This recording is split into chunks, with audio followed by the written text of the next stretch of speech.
Quest Audiobooks presents an unabridged recording of Swanton Morley by David Blake, narrated by Jonathan Keeble.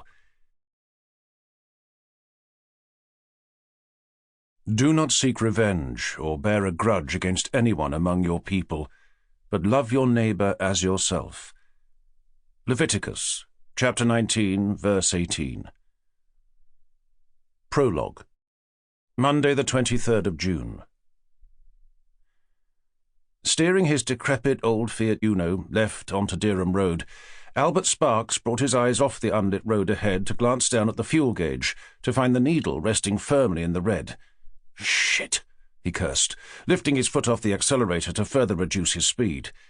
He still had over 15 miles to go before reaching Swaffham and the post office where he was supposed to be working the early shift. That was also where the next petrol station was, if it was even open. "Why the hell didn't I fill it up yesterday?" he asked himself, shaking his head in furious dismay as he returned his attention to the virtually pitch-black road ahead. He knew why he hadn't.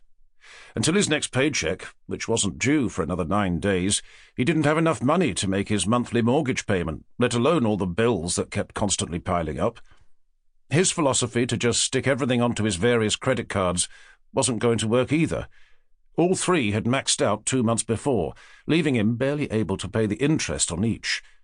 Subsequently, it was hardly surprising that he'd been putting off filling his car to the very last minute. The problem was, the very last minute had been the previous day, when he'd driven straight past his local petrol station on his way home. When the car juddered suddenly underneath him, he was left gripping the steering wheel with ever-whitening knuckles. "Not now," he muttered, creeping slowly past the last of the road's few sporadic houses to enter what he knew to be a mile-long stretch of deserted woodland.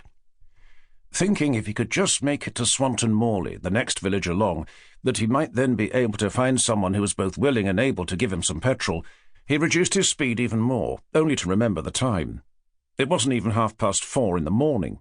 There wouldn't be a single soul about, and he was damned if he was going to start knocking on people's doors at that time, using his jerry can as some sort of plastic begging bowl.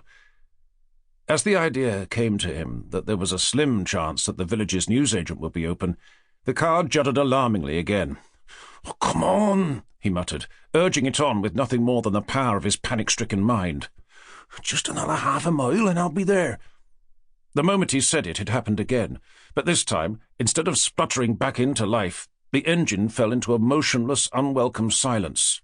"Shit!" he shouted, in furious dismay, banging the steering wheel with his fists before steering reluctantly to the side of... Sample complete. Ready to continue?